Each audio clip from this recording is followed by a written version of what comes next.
If I'm sincere today, what does it matter if I regret it tomorrow? Jose Saramago.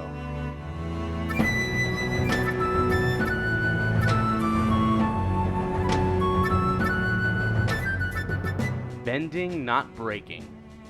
Season 3, Episode 11. The Day of the Black Sun Part 2. The Eclipse.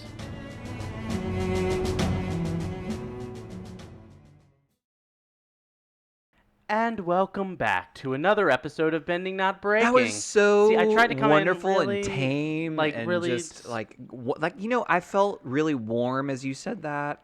It didn't feel like me. It felt like Welcome back to another episode of Bending Not Breaking. I'm Sunshine Mayfield. I'm Ben Pruitt. And I feel so much better now. And we've got our producer Max, how'd you feel about that peak mic? On the microphone and twisting the dials. Twisting the dials. Yeah, but how'd you feel Max about Gongaware. the peak? How'd you feel about it? I mean, ultimately, I can only control what I can control, and Sunshine understands that when he starts yelling, I'm not going to be able to fix his peak, the clipping that happens. See, what happens is when you speak He'll too fix loud. it in post. I don't regret anything that I just did. The so let's talk a little bit more about this episode. The amplitude of the sound waves gets taller, and it gets to a point where it does this thing called clipping, which is where you hear it sounds kind of distorted. So I hear that when I listen to Sunshine. Yep. So I can't do anything about it. So though Bending Not Breaking's sound quality has improved overall, when you, the listener, notice that it sounds maybe a little bit lesser quality for a moment, just understand it's not the producer's fault. And after that diatribe, no ragrats. Indeed. No ragrats. Which makes sense because guess what our lens is for today? Ragrats? Regret. Tommy Pickles? Regret. That's Rugrats. What were you saying? Ragrats. Ragrats. Regrats. It's regret spelled wrong. I don't understand the difference. Okay, so regret. Anyways. So what? Rugrats is a regrettable Nickelodeon series, and here's why. No, you don't like it? I loved Rugrats. I haven't watched it in a while. I was like 7 when I watched it, but I loved it then. It was good. What is the doll's name of Angelica? Cynthia. I know. Okay. Anyway. You just wanted to test my trivia knowledge, and I'm right there with it.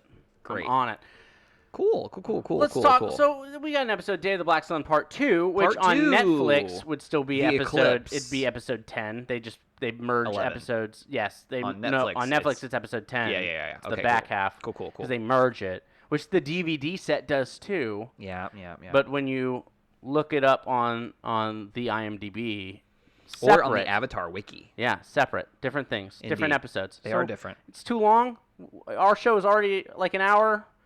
When we talk about a 23-minute episode, talking about a full episode. It's like 2 hours. It'll be like 2 hours. It'd be like double the amount of time because that's Wow. how math works. Yeah. That's, Anyway, yes. So let's just jump on in. What does regret mean to you? It's when you feel sad or disappointed over something that has happened or been done, or especially a loss or missed opportunity. Interesting. That's what the interwebs says regret is. That's not what I asked. I asked, what do you think about regret? I learn everything from the internet. Okay, cool. That's what the internet's there for. Yeah. It's never led me astray And before. that's why we're on the information age. Cool. So yeah, I mean, regret. So tell me about a time. Have you ever what's something you've regretted? Yeah, I regret stuff. And one of those things. I think there's been moments. There's been definite moments in my own leadership. Moments where I've been giving feedback or receiving feedback where I've not behaved in a way that or spoken a tone of voice that I thought was the way that I wanted to present myself. And I think I regret moments like that most often. When I try to convey a message and I'm not exactly happy with the way that I communicated that message. So I regret this past weekend. Crazy weekend for you? No, I was so... the story I'm telling myself is that I was so lazy. And I didn't go outside. I didn't exercise. I ate ice cream and I ate a bunch of it's called crack. But here, I'm going to explain. Please. It's if you look it up, crack, what it is, it's saltine crackers with caramel covered in chocolate and then nuts, and then sprinkled with a little bit of salt. And so it has And love. It's called yeah, indeed, and it's called crack because it cracks when it's very cracky, but it's also very addictive. And so, moral of the story is, I made some, and then I ate a lot of it, and I just feel like grossness, and I didn't go outside very much. It was bad, so I regret that. But Ben, you're not supposed to regret anything because every moment leads you to where you are now. Yeah, no regrets. Which, that probably came off a little bit snarky on my end. I don't. That is a sentiment that is said a lot. It right? is, yeah. Which I understand the sentiment. I understand this idea of, I really am proud of who I am now. I'm really proud of where I'm at. All of my past mistakes led me to this point, and so I don't have any regrets. I get it. I don't necessarily think that's how it works in practice, and I think we get moments of that throughout this. No. I think that regret is a function of empathy. And what I mean by that is, like, regret is a call to courage and a path to wisdom. And because it's learning from our failures, it's learning from the things that we've done wrong, it's learning from the mess ups, it's learning from the things that have gone wrong. And so you have to realize that those were failures or mess ups in the moments, and you have to be willing to see that. And you have to, and it's the story you tell yourself. It's not I am bad. It's I made a mistake. I did something bad. Guilt or regret, and versus that's going to help shame. me grow from it, right? And so, like all emotions, like regret it can be destructive, it can be constructive, but the wholesale dismissal of regret that is that whole no regrets culture that we see on the internet, and not just on the internet, but a lot of people in general. There's memes about it. There's this guy with a tattoo where it's tattooed wrong. That's a pretty common picture when you look up regret. It's from a movie called We're the Millers. Yeah, but it like, no regrets doesn't mean living with courage. It means living without reflection. Yes. Right? Correct. And I think that's really important. So, like, anytime I hear someone say, oh, I don't regret anything, to me, that's a red flag. It's a red flag of someone who is not doing the emotional work to learn from mistakes and learn from our past failures. And to be fair, I've been that person. So have I. Right? So, like, right? And that's not in, like, anything else that we've talked about. That's not a, like, I don't do this anymore. A lot of it is continual work that happens. There's no, I made it. I understand this concept and I'm perfect at it. That's not how emotions work. Yeah, and I also, on the other side of that, I'm also not suggesting that we shouldn't live with the regret. It shouldn't be our constant companion either, right? It needs to be, it's important enough to allow ourselves to experience it, to feel it, let it teach us, and then let it go. Well, and I think that's the moment. So, like, having regrets is important on that reflection process because you have to notice that you have them. Yes, And exactly. If you don't acknowledge that they're there, if you don't acknowledge those feelings, then you can't fix it. You can't acknowledge that there's something that needs to be fixed. Yeah. Or there's something that you could have done differently. And so this idea of, I don't have any regrets, what happens, happens. No. Let's look at that. Let's feel that. Because if you're also doing that, you're suppressing. If you're starting to feel regret and you're like, I'm not going to feel regret. That's not how emotions work. That's not how your body works. Yeah. You need to be able to feel those things. Absolutely. And then learn from them. And we get moments of that in the show, right? And I think that that's important. Yeah. Because we're gonna see regret as this happens. So it is episode 10. 11. We're on 11 now. That's right. All right. Episode 11. 11. See, this is the Netflix thing. Yep. Threw me off. Ruining everything. The worst. But I love them for having Avatar Which on it. means it is your time to do the 30-second recap. No. I'm pretty sure it's your turn. Nope. Even Max, judge. episodes are mine. Odd episodes are yours. Max, no response. No response to that question. And away we go. On your mark. Get set. Go.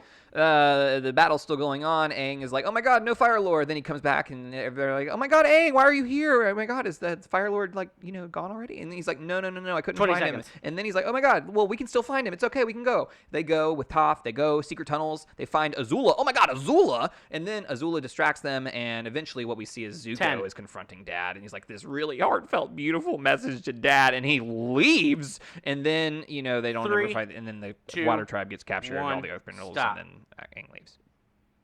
Yeah, that's pretty much it.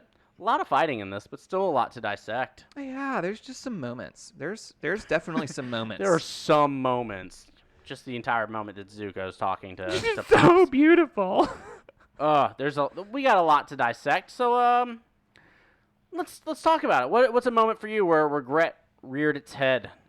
You know, I'm curious. We never really see it, but I'm almost certain it exists. The regret of going into this battle in general. And the regret doesn't seem to land until the end when they realize that they're going to get captured. And it's one of those things where rather than blaming anyone, rather than getting frustrated or angry because of that regret, what that regret fuels is action. That is, what is the best thing we can do with the information we have and the capacity that we have at the time.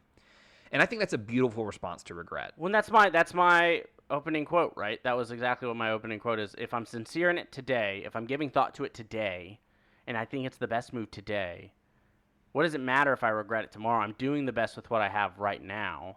And if it's not the best thing that I could have done, I'm going to learn from that tomorrow. Yeah, and I just think that, like, it's interesting because it's Hakoda and all of the elders, I should say, like the oldest people and the top of the hierarchy, say that we need to get the Avatar and the children, the youngest people, out. It's not, let's get the highest of the hierarchy out, right? Which I think is a typical response in situations like this. We need to get all of the important people out. But instead, the focus is on the children. It's on the people who are the youngest and the youngest fighters. Speaking of which, is it, like, there is no one bats an eye at the fact that there are this many teenagers in this battle. No one's like, you shouldn't be here. I wonder if that's also That's culturally exactly what it normal, is. I think right? it's a part of the normative culture to have children fighting this war. And I think that's worth noting. Yeah. Does it also speak to the fact that it's so important that these children feel like they need to do that? Yes. Well, and I think that's, like, we see it today. And when what happened, oh my God, I'm blanking. The shooting in Florida at the high school where Lakeland? Thank you. I could not remember. But essentially, we saw a mass... Parkland. Forgive us. But we see a mass movement emerge from teens because of this. And I think that is something that we shouldn't expect teens to have to do that. And yet they did, right? But for me, the response is, man, I wish teens didn't have to do that. And I think the response from people in this show to teens being in this battle is it's normal. Yes. Does that also speak to the amount that these civilizations have been wiped out? Sure. That it speaks to a lot of things. It's a very complex thing, right? Like, I get it. The mistreatment over 100 years has led to the point to where these are the fighters. And I think that's what I love about this moment is that, again, it's valuing the youngest lives rather than the top of the hierarchy, or the top of the pyramid, if you will. And I just thought that was a really beautiful response to the regret of their loss. One of the things I also want to pull out of what you're saying is that there's this, if we broaden the definition of regret, not past its point, but to what we don't always think of it as, is you can do something and you can do everything the way you would still do it time after time, or you can look back on it and think we made all the right decisions with what we knew, and you can still regret the outcome. Yeah. Right? Like, that's not a 100%. personal, and I think that goes back to kind of like saying we don't have regrets. Like, no, there are things that you can say. I wouldn't have changed my behavior on any of these things. I would have made the same choices looking back on it, and I still regret that it ended that way. Yeah. Much like I regret not remembering the name Parkland. Yeah. Right? Like, I regret that. And that's something that's a real human deficiency, right? It's like, forgetting things. Shame versus guilt or regret, exactly, right? It's just, and it's tough because there's so many other moments in this episode, but I think one of the things that struck me about this episode as I was watching it was that regret got us to this episode. Regret is what brings us here, Regret was a part of the driving force that got us to this moment, right? It's the regret for the loss of the Southern Water Tribe and being picked apart over the course of years. The regret at the loss of air nomads and the mass genocide. It's the regret of the Fire Nation taking over all of these things. The regret of all of these things that have happened over time have led us to this point and have driven us to want to fight the Fire Nation, right? And if we look at it from the opposite side, the regret of Zuko's entire experience post Agni Kai is what got him to this, right? And it's even before Agni Kai, like the whole regretting of his childhood and how it happened, and the regret of how he worked with Iroh, like all of those things drove Zuko to this point where he was able to confidently confront Ozai. And I think that's really important. Let's talk about that moment, shall we? Let's talk about that. Bring it up. What you got? How is Ozai's behavior and unwillingness to shift and change connected to a lack of regret for his actions in the past? Ooh, I love this question. Right? That's a great question. His inability to look back and have any regret on any of his behaviors leads him to be immovable and ultimately leads him to get hit by lightning. But or at least like I think close Zuko to, intentionally misses in this moment. It kind of hits him and blows him back. Yeah. But this inability to see his son or regret or feel any type of regret for his actions leads to his son leaving, which ultimately leads to his own downfall. You know, when you said that, it really drew a parallel for me between him and Voldemort in the Harry Potter verse, right? One of the things that happens in the spoiler alert for Harry Potter fans, but like Horcruxes are a thing, and what? When you kill someone, you create a Horcrux. And what happened is Voldemort separated his soul into 7, and the only way to cure and heal yourself from splitting is to experience true remorse. And we know that never happens, but it's one of those things where I feel like the amount of remorse it would require of someone to realize the harm you have done by like cold-blooded murder, right, is so immense that it would shatter you, which is why most of the time it doesn't happen. And so for Ozai, I think about the amount of remorse it would require to consider what it would be like that under his action, this like horrific experience for the entire world has been happening. The amount of regret and remorse it would require for him to actually feel, to actually recompense and actually redeem oneself is I think it would break him. And then to avoid that feeling. Exactly. To avoid that feeling, you double down on all the yes. dehumanizing language. You double down that you were correct. You make it so that it is impossible for you to be wrong. Like, because if admitting you were wrong, admitting that you could have done something differently is going to bring pain.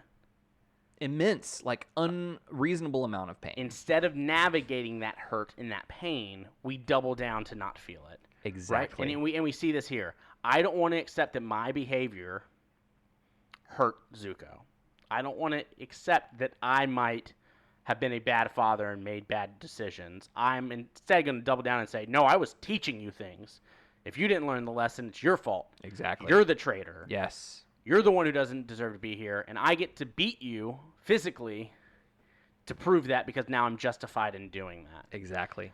And that's all stems from a place of I am not wanting to feel that pain and that hurt and admit that I was wrong in that moment. And it leads to harsher versions of what he was already doing. So what I'm hearing from you right now is that not feeling regret leads to doubling down and exacerbating the initial problem.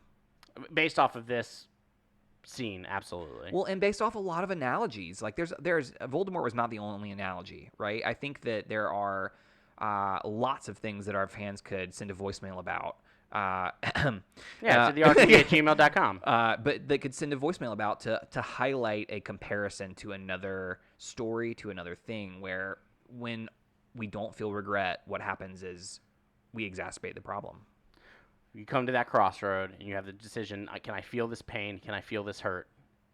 And admit that I made a mistake, or do I double down on the pain and I'm going to cause someone else? Am I Yeah. going to redirect that lightning to somebody else Yeah, absolutely. instead of feeling it myself? Oof. Right? Oof. Yeah. And so I think that's what we see in that moment. So that's a moment that pops up for me in here. Well, I think we need to talk more about that moment. Just maybe not. I don't know how necessarily it's all tied to regret, other than that's what again drove Zuko to this point. But like his speech is so important, and I think it's so poignant. It's so topical, and it's written for what in 2008 Would have been is when this came out. 2007, yeah. 7, 8, and I think that the fact that this came out in 2007 is really telling that like everything that Zuko is saying is so relevant to right now. And just like if you change Fire Nation to the United States of America, I think it really drives a message that's somewhat terrifying. Well, and I think it's one of those things because you can look at it and say, we typically don't talk about authorial intent, right? Yeah. But when you look at it, it was based off of cultures. And the cultures, we've seen it, right? The nomads being Tibetan monks, the water tribe being Inuit people. And so we know that they're based off of cultures, but then also realizing that it was written for a specific audience at the time, at a specific time in history, Yep. allows you to kind of parallel this message that Zuko is saying of, I believed wholeheartedly in everything that was taught to me, and I'm starting to realize that maybe this ideal that was pushed, that we are gonna spread our greatness through conquering, Well, that's justified, is one that it does it. When Yeah. you look back at our history, you sit there and go, yeah, that's not necessarily the best thing that we've done, and that definitely is a thing that we do. And it really strikes me that this is what you're talking about is really similar to the first 5 minutes of the first episode of The Newsroom. It's one of Max's favorite shows. It's a good show. But the main character just goes on a rant about how Will McAvoy, goes on a rant played by Jeff Daniels. about how Who writes it? Aaron Sorkin. Okay. goes, Where did it first air? What channel? What channel? Yeah, was it like HBO. Okay, thank Home you. box office. Okay, great. How many seasons did it run? Oh my God! I mean, they really would say 2.5. 3. Yeah. Like 2.5. Yeah. It's good. Let's just keep talking about The Newsroom. It's fine. It's fine. What it's were you fine. What were you saying about it? First 5 minutes, really important. Talking about how America is. Everyone Not says the greatest country anymore. that the United States is the greatest country, and he goes on a rant about how it's not. And it's interesting because we keep on hearing that, and it still remains part of the cultural propaganda of the United States. And yet, if you pay attention, that may not be true. Well, and let's talk about that through the lens of regret. And it goes back to what we were already saying. You have to be willing to see it so you can change the behavior. Yes, You that's have such to, a good point. You have to be able to see, I messed up, I did something wrong, so you can change it for the future. If you're not willing to admit it or see it, then it's not going to change. Absolutely. Right? And so we have to. We have to. Yeah. And so we see that with Zuko, who finally says, I need to change my behavior, filled with regret. I need to change my behavior, and I'm going to start today. Mm-hmm. 3.5 seasons in, and it's still not too late. Right? Yeah. That's so important. That's so important. We're almost at the end of the show, and it's still not too late for Zuko to decide I'm leaving the Fire Nation to go pursue how to make balance in the world, right? Like, And so we I get that cannot moment. wait for next episode too. There's so much to cover It's in next so good. episode. So I think that's an important thing to highlight. Any more with Zuko and Ozai, or do we want to jump on to some other points as we try to cover everything? I'm fine to move on. I feel like we have talked. All right, my next question. Okay. Does regret often spiral into more regret if it is not checked? My gut reaction is yes. But what are you referencing? I'm referencing the moment that Sokka feels regret for not being able to take care of Suki, and thus acts like he knows that she's baiting him, knows it. Yep. But because he still feels that regret, but it's not regret, it's more shame. It overwhelms the logic. It overwhelms the logic, and thus he ends up making more decisions that he regrets. Well, Because he goes, I let myself get baited, and now I regret the decision to let myself get baited. So I And think it turns into that little shame spiral. So I think what you said is really important. Like I wonder if the regret begetting more regret, or is regret and not acting on it a source of shame? like turn into Because shame I think unchecked. when shame unchecked, that is when we give way to logic. I think that is when we are our worst selves, when we are acting out of shame versus when we are acting out of other things, right? And I think this is a moment where you put your finger on it, where Sokka is ashamed of how he has been unable to help Suki and save her and keep her safe.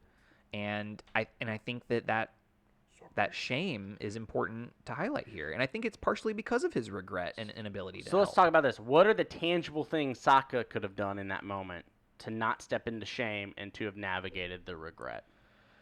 Oof. Oh wow. So we've already said it once this episode, and we've said it throughout the series. The difference is I made a decision I don't necessarily love, or I'm bad because I made that decision that I don't love. And Sokka, I think we said, feels kind of this. It is, I'm a bad person because I let Suki find her way to prison, right? Yeah. Well, and so So I got to get her out. I got to find out where she is. Yeah, one of my favorite authors. Her name's Brene Brown. You might have heard of her. She does a lot of things on regret. She has a lot of stuff, but a lot of shame. Does a lot on shame too. Yeah, absolutely. But one of the things she talks about is the universal truths of shame. Everyone has it, right? And when you talk about it and you put a light on it by speaking it aloud, it immediately reduces it. And so, like, when you ask me, like, what could have Sokka done, is saying, hey, saying aloud, I feel horribly about how Suki has, like, been in this situation, and I feel like, and, like, name it. Say, I feel like this is something that is partially my responsibility, and then allow people to respond to him and hear the message saying, you did the best with what you had. Which is likely what would have happened in that moment if he would have said, like, yeah, I'm feeling a struggle over this. yes, That's tough to do in the heat of the moment. Well, and frankly, they were on a time limit. They were literally being timed because of the eclipse. Azula was intentionally distracting them, and it was hook, line, and sinker, right? And it was one of those things where, like, she's a master when it comes to, like, she knew exactly what to say to. We've known she's good at manipulation. I think she's good at recognizing and pinpointing where other people are feeling shame. Yeah. Which tells me... I was about to say weakness. Not a weakness. Like, that vulnerable feeling is not a weakness. Correct. But, yeah. But what that tells me is being able to try to exploit it. Her ability to keenly put her finger on other people's shame tells me that she knows what that's like. Oh, she's got it. Uh-huh. She's got it. Yes. Which comes with perfection, which we've talked about. Yeah. But yeah. So that's a moment for me. So that was my like next one too. That's a great one. Regret that is unchecked, that is not talked about, that is not deciphered, can quickly become shame, which is so much tougher to get out of. Yeah. Yeah. You know what we don't see a lot of in this episode is immediate voiced regret. Disagree. Tell me more. I think Sokka does. Like, I think at the very end, he goes like, "I regret this. I let her get the best of me. To me, that's the only moment. I have another one. Okay. Aang talks about wanting to go fight Ozai even after the eclipse. Mm-hmm. And it gets to my question of how do our perceived expectations of other people on us cause our own regret and shame? Because he is willing to likely make a decision he will regret by going and fighting the Fire Lord. Yeah. But because he lifts it up and says, like, all these people are counting on me, I have to go do this, or else I'm going to regret it. And having people kind of say, no, now's not the time. We can still do this later. I think was a moment where it kind of speaks to what you're talking about of this. Talk about your feelings and allow people to support you through that. The reason I'm pushing back is like I agree that that's what went down, but I don't think that that's how he worded it. I think that the way that things were worded were always like I think and the reason I'm driving to is the difference between immediate like feeling of regret and the way it washes over us as soon as we make a decision or as soon as something happens we feel a regret versus like post reflection when we're reflecting on an event, then we feel that, oh God, the deep regret that happens from reflection. And I think I'm arguing that the like immediate regret only happens with Sokka, right? And I think it's Aang is acting out of his internalized regrets, which is what at that moment that you were speaking about. But I don't think it's him saying I regret this, and does that make sense? So Yeah, because I think, and like just jumping ahead to the next episode, we see them thinking about this moment, and that's that post regret. But like in this moment, everyone is so positive and so like we're doing the best we can with what we have, the best that we can with what we have and the knowledge that we have at the time. And I think that's really beautiful because so many people jump to shame, blame, and anger and all of those things rather than letting. And I feel like everyone, even Sokka, like when they go into it, they're feeling there's still so much hope in this group of people. And I think that's really beautiful. And I think, so my question, I think, with all of that is when we have built up a culturally resilient group, is regret doesn't seem to be our immediate response. It seems to be something that happens in reflection. And I think that's an interesting thing to think about. Like, what are your thoughts on that? I think absolutely.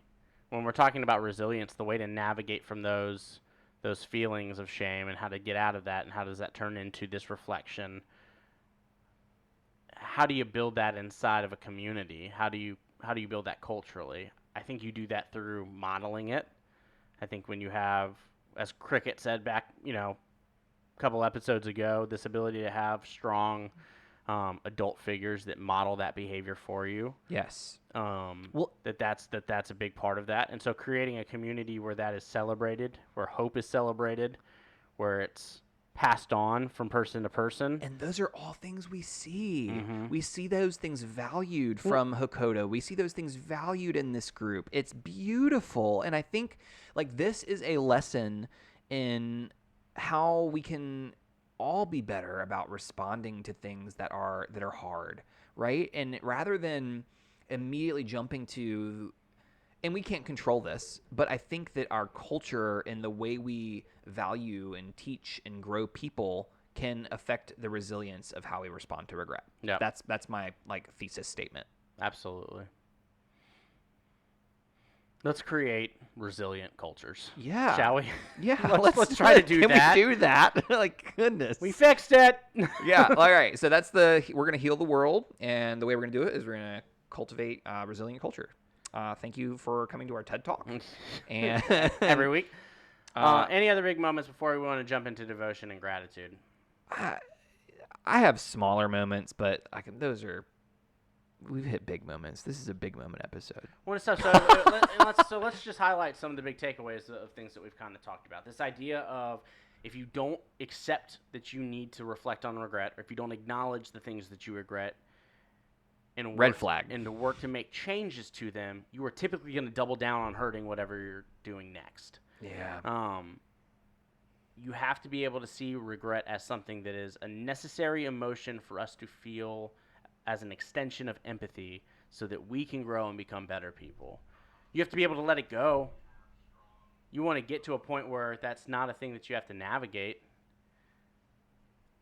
but you got to deal with it so that you can drop it and let it go, or else you're going to likely hurt the people around you. And really maybe even double down on the hurt that you're pouring on yourself.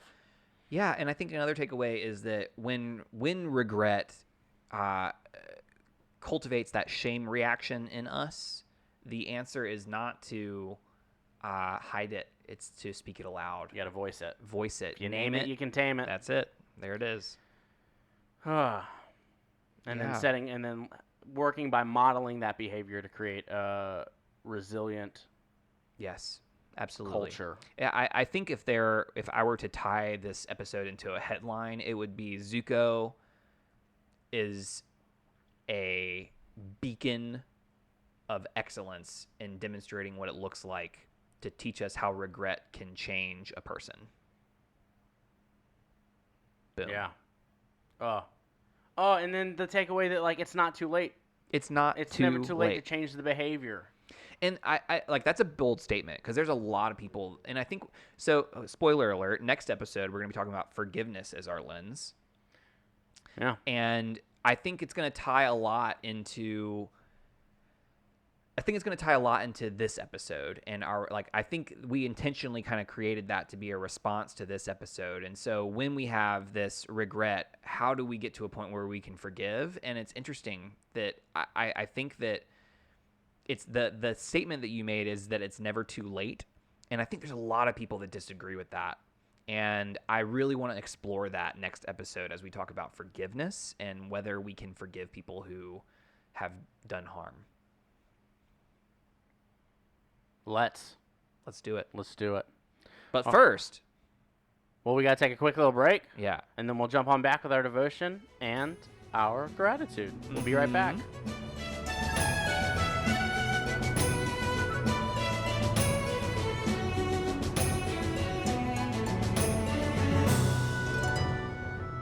Hey everyone, this is Sunshine. And Ben. And we are here to talk more about our Patreon page. As you know, we are trying to record Season 1 of The Legend of Korra. So excited. But to do that, we need a little bit more support. If you would like to go on to patreon.com and support us, there are things that you can get. You can get bonus episodes. You can get onto our online community. You can get episodes early. You can even participate in live video chats with Ben and I about the series as we go through it again with different lenses. So if you'd like to check in on any of that, go to patreon.com/BNB_pod.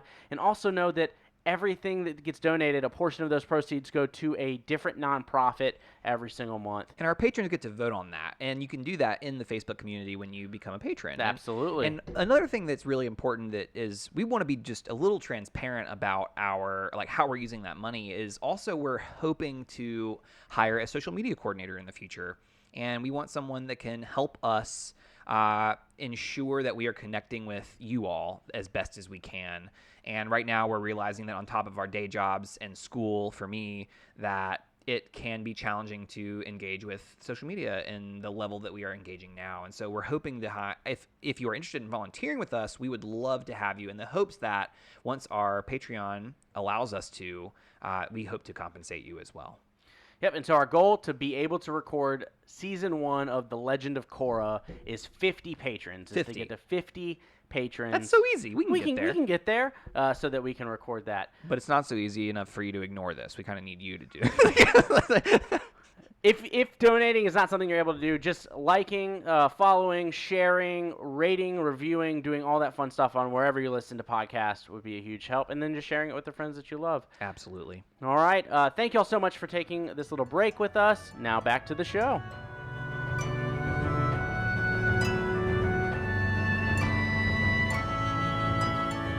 Welcome back, friends. It's time for our devotion. See, isn't it fun when you bring things in with the song? Yeah, but notice I didn't peek the mic. That's the difference. I like to make an entrance, even audibly. Mm-hmm. Yeah, and scare people. So, welcome back to our devotion time, where we start thinking about just changing our conversation to a little bit more reverent treatment of Avatar. Not that our prior discussion wasn't, but just really being intentional about our practice around how we watch the show. And so one of the things, in addition to doing a lens, is sometimes we do a practice on helping us see the show in potentially a different light. And so this week we are returning to our Wonder Square. The Wonder Square! What is the secret of your power? Yep. Yeah, that's a great Jack Black. I love that. Who? Huh? So Tenacious T. Ah. Well, spoonerism there. nice. But Wonder Square, Jokes are funnier when I get to explain them. Squanderwear. That was good. It sounds like If underwear. you spoonerize Jack Black's name, you're just saying his name backwards. Blackjack, Yeah. which is just also a game, right? Anyway, the Wonder Square is where we pick a random line. Forgot we're being irreverent. Yeah, yeah. now. Oops. We're Except not for allowed. like, this is what happens when we. Anyway. Sorry, focus time. Yeah. Focus Bringing time. it all in. Yeah. So. I mean, Paul Revere told jokes. Oh God. Raw Pavir. Did y'all ever read Johnny Tremaine? Paul Revere was hilarious. I think it's Tronny Germain. Yep. Reverent. Yeah. Reverent. So the Wonder Square is where we pick a line from the show, and Sunshine has brought a line to us. Did we do Squanderwear yet? I said that already. Okay, I'm sorry. Yeah, it was good. I said it. Anyway, Have we done Blackjack yet? it's a great game. Got to 21. I get it. Okay. You seen that movie? 21? Yeah, Kevin Spacey's Rounders? in it, so we don't talk about it, No. I guess. Go. All right. All right. Great.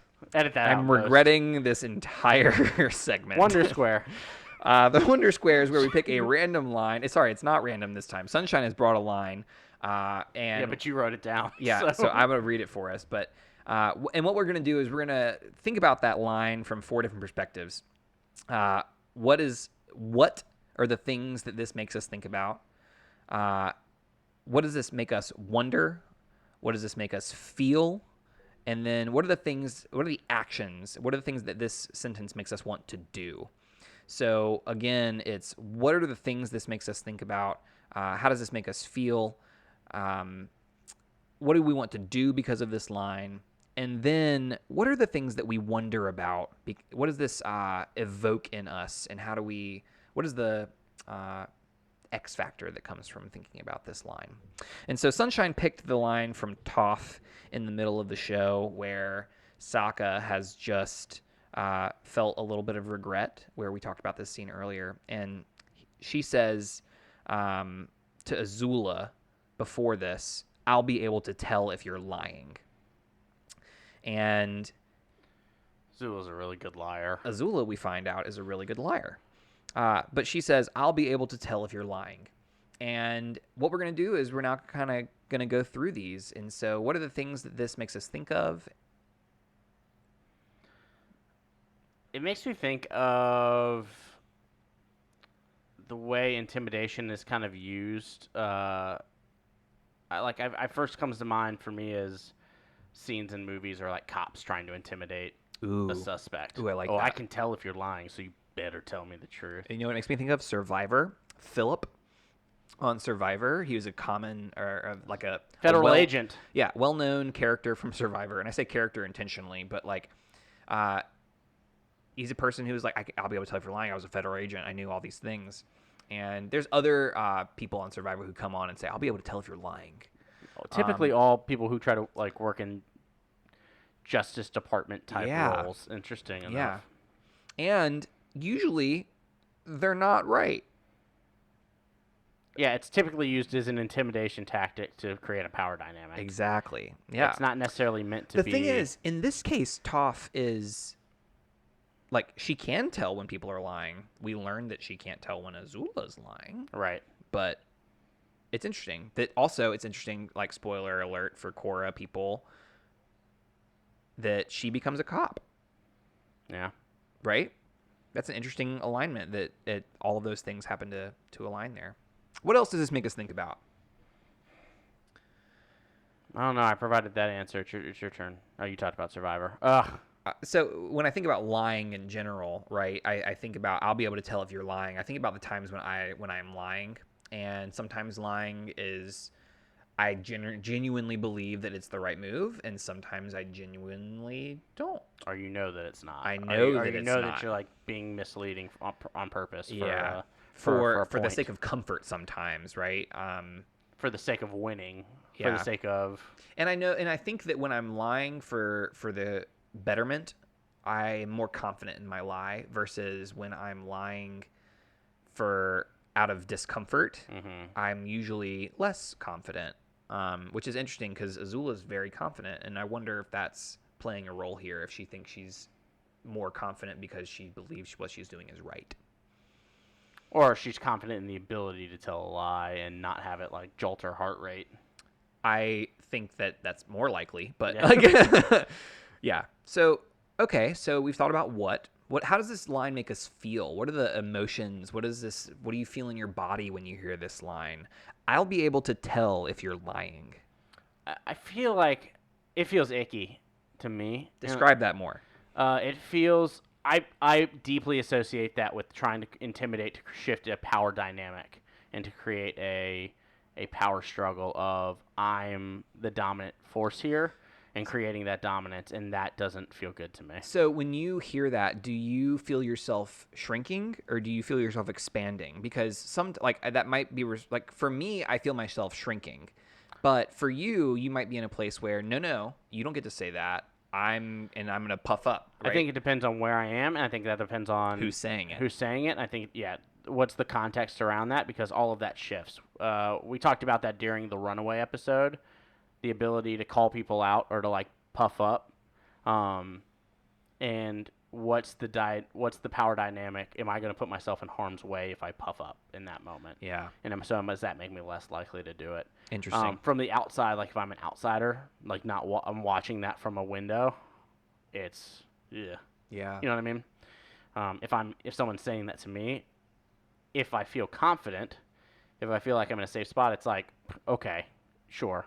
Yeah. Right. Yeah. Like, exactly. Maybe not, but I understand that feeling that I feel like I can do that comes from a place of privilege. Yeah. So. Yeah, that's really interesting. I'll be able to tell if you're lying. Now, like putting myself in a place where I'd be saying that is, I think about it and like what immediately jumped in my head was if I were talking to like a child. And I don't think I'd ever say that, like, actually and in I that don't, moment. But I'd kind of, like, I've done it before, you know what I mean? Right? I've done it before, but, like, I would like to think that where I am now, I wouldn't rely on that as a tactic. But that did come to my mind. So okay, so we've done what? We've done feel. What does this make us want to do? What are the action steps that come up from hearing this line? Again, the line is, I'll be able to tell if you're lying. I am unsure. So for me, it's the times when I am in leadership positions, I feel like it is incumbent upon me to train my staff, to train my people to not rely on this as a tactic, and to help people understand why this is explain how this is an intimidating thing, explain the history behind who has said this in the past culturally and why it is not an acceptable means of interrogation. Well, and because intimidation is by intimidating, you are hoping to create fear and anxiety. And ultimately, we are our best selves when we are not in a place of fear and anxiety. Absolutely. When we're working out of a place of love, right? Correct. And so I think that's where it's coming from, right? That's the difference. Yeah, that's my do. Do you have an action or something you'd like to do? That was really good. I'm going to take that. That's totally fine. You can do that. I think it's, for me, I feel called to evaluate myself in moments of conversation. And am I doing that in any way, shape, or form? Am I using body language or body placement to create a power dynamic? Yeah. Which is something I don't want to do. I hope that when I'm talking to people that it is on an even level. And so am I doing things that is shifting that, right? Interesting. Yeah. Okay, and that brings us to our final piece of the wonder square, which is wonder, right? And so you can finish it. You can do this by finishing the sentence, I wonder what it would be like if, or I wonder if, and just finish that sentence. And what does this line evoke in you when that sentence is your prompt? So again, one more time, it's, I'll be able to tell if you're lying. I wonder if that is used for intimidation. I wonder if the intimidation that I've kind of thought about and kind of harped on in this segment is used because it's the only tool that individuals think that they have to use. Oh, that's really interesting. And how... Because if it's the only tool you have, then you're going to use it. Yeah. So how do we make sure that people have better tools than that? Oh, that's a great. I love that. No, I love that a lot. Wow. I like this. I like this activity. This is great. Yeah. Yeah. I think I wonder what it would be like if we had staff that had those tools, right? I wonder what it would be like if we had people in our corner and people on our side and people who are in our trust zone that had tools that made it so they didn't have to use this tactic. And I wonder what the world would look like without it. Because honestly, it's difficult for me to picture right now, and it's interesting. Yeah. How do we make more changes coming from less of a place of intimidation and more of a place of love and compassion? Yeah. All Wow, right. who knew that this one line was going to create this much conversation, right? Gotta It's love like, Toph. well, and it's not just Toph. It's like, how cool is, like, when you treat a random line like this, you can really dive deep and get a lot from it. So Absolutely. cool. Thank you for listening, friends, to us indulge on this practice. And now we're going to move on to our devotion time, which is where we combine our element and our lens together and create a little bit of a goal for us to accomplish this week. So our element this week is what? Water. Water, agua, As of like water bending. indeed. Or like the water tribe. All the other things that are water. The stuff that you drink to live. Ice. For me, I think my devotion this week, my goal is I really just this idea of being able to experience and name that regret and letting myself feel that. And I almost envision that as whitewater rafting. Oh. That ride can be so rough and can be so hard. But then when you're able to kind of make it through that point, you get to quieter waters. And that's kind of what the imagery that kind of peeked in my head during that time is you're going through rapids. It's difficult. It's not an easy task to do. And then you make it through and the waters are calm and you're able to kind of relax in understanding that just happened, but it brings Yeah. you to a better place. Yeah. I love that. Cool. What about you? I think for me, when I think about regret and water is, bear with me here, alcohol.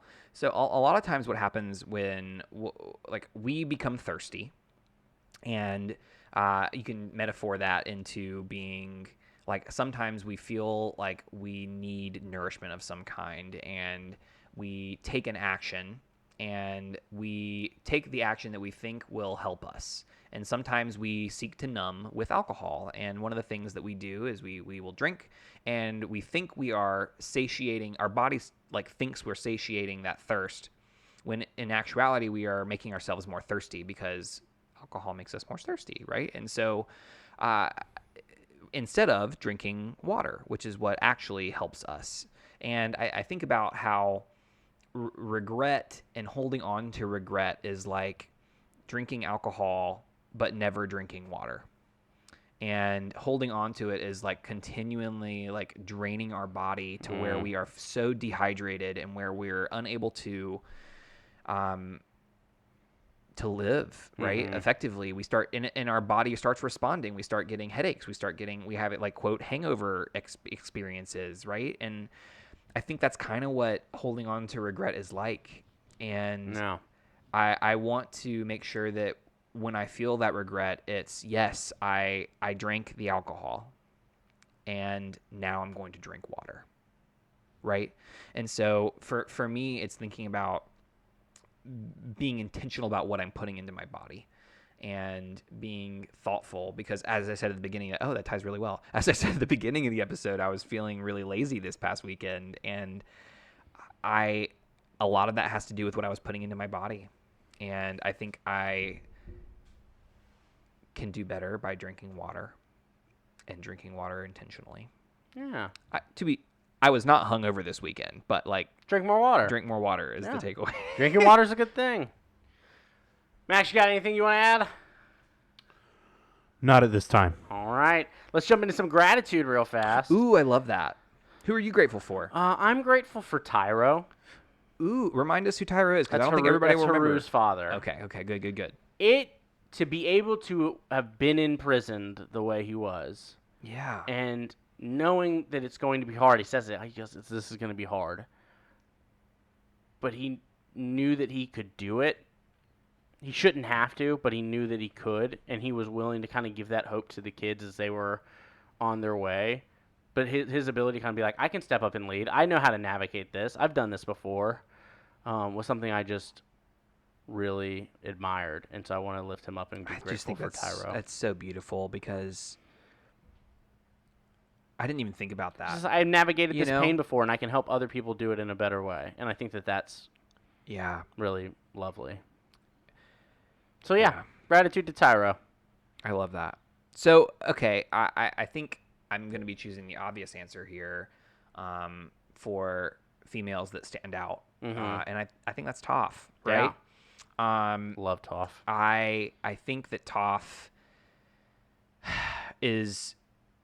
I'm grateful for this, and I'm changing what I originally was going to say, because based off of our Wonder Square comment, but like that line that's one of the tools in her tool belt, right? And she is very intimidating, right? She is the most powerful earthbender. She is the first metal bender. She's confident. She is able to defend herself.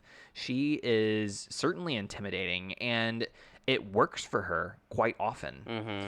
And I'm grateful for her, because she's doing the best that she can with what she has. Yeah. And that is all we can do until we are given and taught things that are beyond what we know. Till we know better, so we can do better. And yeah, and right now, again, how old is she? We don't know. I don't know if 12. like she's like Aang's age, Yeah. right? And so I'm really grateful that she was able to do this much as a 12-year-old, and I'm sad that she was in this situation. I'm sad that she has had to be this person and had to earn these tools, but I'm so glad that she has them, because I'm glad that she has tools in her toolbox at all. Absolutely. Oh, glad we're able to. I love our gratitude moments. I love those. They might be my favorite part. And I love y'all. Thank y'all so much for listening to another episode of Bending Not Breaking. Want to give a shout out to our Patreon supporters of the week. I love them. Angelique P. and Tomo D. Thank y'all so much for supporting us. Thank you so much. And we got a special guest for us next week, so come back for that. But until then, I'm Sunshine Mayfield. And this has been Ben Pruitt. And Max has been working as our producer. Thank you to Max. This is Bending Not Breaking. Thank you for listening. Bye.